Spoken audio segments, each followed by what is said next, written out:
Hello, it is Foundation Friday, St. Patrick's Day, March 17th, 2023. Steve Sipress here with another in our multi-part series on the fantastic foundational book, The Magic of Thinking Big by Dr. David J. Schwartz. Hopefully you've gotten your copy and you've gone through it multiple times and handed out multiple copies to people that you care about and want to succeed in life. We are in the chapter, How to Turn Defeat into Victory, and Dr. Schwartz starts by reminding us that we human beings are curious creatures. We're quick to accept full credit for our victories.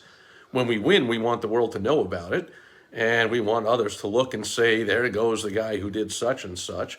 But human beings are equally quick to blame someone else every time there's a setback. It's natural for salespeople to blame customers when you lose a sale, and executives blame their employees when things don't go right. Husbands blame wives, wives blame husbands, on and on and on. You know, the one corporate sales job I ever did, I worked as a consulting to local business owners on their advertising for a Yellow Pages publisher, and it would just boggled my mind when I would overhear the reps coming back at the end of the day telling war stories, and they had a saying, when they didn't make a sale, well, you know, you can't sell stupid. Yeah, you're right, you can't sell stupid. And I'm like, okay, let's just agree. Let's just say that you can't sell stupid. Well, your job as a sales professional is to educate the prospect, the buyer.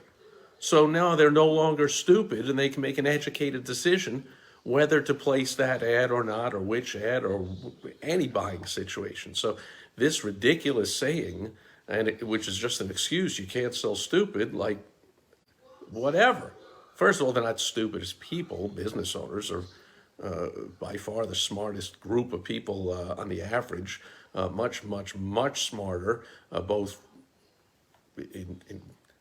well, it's another conversation for another day, but they're much smarter, street smarts, and smart as far as success in life and what it takes to be successful in life than your average people. So, but just in case these reps are trying to say they were stupid about advertising principles or successful, okay, whatever, then it's your job. I knew it was my job to educate the business owner on how to advertise effectively and run effective ads. And I did that way before I had that job, and I've done it ever since, and I've helped thousands of business owners bring in millions and millions of dollars doing just that. So even if let's say I go to buy a car and I'm stupid about the features of the latest car, like, well, it's the car salesman's job to educate me about it, and so that now I can make an education. Is it not? So this, but it's natural. As Dr. Schwartz shares here, people want to blame others whenever they fail. Heck, presidential politics, the last few presidents that I can remember, they were very quick to take all the credit for anything goes well, and they're equally quick to just blame their predecessor for anything goes wrong. Oh, well, you see, I inherited this, or it's his fault because of oh man, they had not read, or they don't implement The Magic of Thinking Big by Dr. David J. Schwartz. Here's what Dr. Schwartz urges us to do: to put yourself in a glass tube and look at yourself as a disinterested third party would look at the situation. See if you have a weakness that you've never noticed before. This is when anything doesn't go your way. See if you have a weakness you've never noticed before. If you have, take action to correct it. Many people become so accustomed to themselves that they fail to see ways for improvement. And he tells a few stories about that, about people just saying, oh, well, you know, we lost, or it's someone else's fault, or whatever, not examining how could I improve, how can I make it better, how can I win in a similar situation next time. Being self-critical is constructive. It helps you to build the personal strength and efficiency needed for success. Blaming others is destructive. You gain absolutely nothing from, quote, proving that someone else is wrong. So be constructively self-critical. Don't run away from inadequacies. Be like the real professionals. They seek out their faults and weaknesses, and then they correct them. That's what makes them professionals.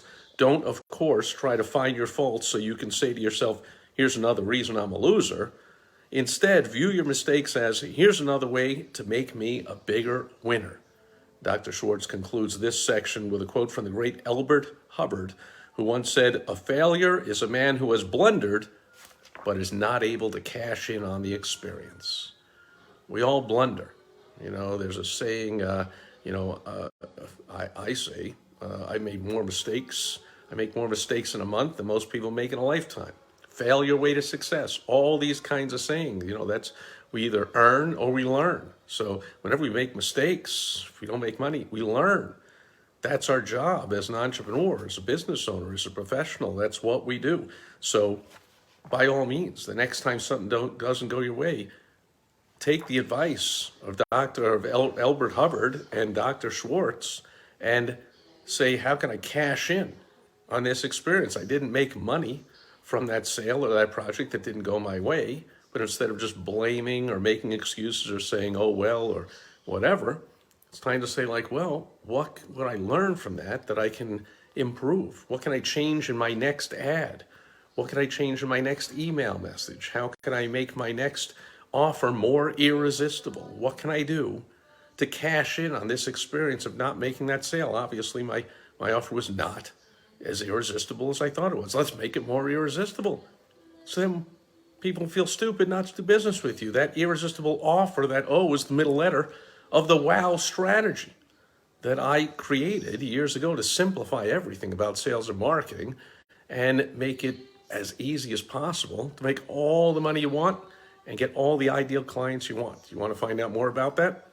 You go to helpfromsteve.com or you go to mymilliondollarad.com and you can get some help from me or get some help from somebody else. But by all means, we all make mistakes. Entrepreneurs make more than almost anybody else. It's what we do. That's who we are.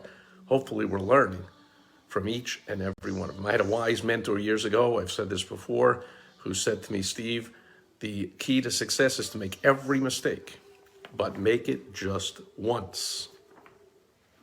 In other words, learn from it so you don't make it again and you improve. And that is the lesson today from The Magic of Thinking Big by Dr. David J. Schwartz. Thanks for being here with me today. Happy St. Patrick's Day and St. Patrick's Day weekend. I know when I was young, it was probably St. Patrick's week. There was some nonstop drinking and partying for St. Patrick's Day. So for whatever you're doing to celebrate or just to relax or whatever you're doing, have a fantastic weekend.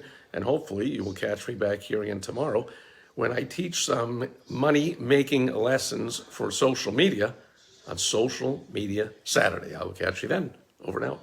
Bye-bye.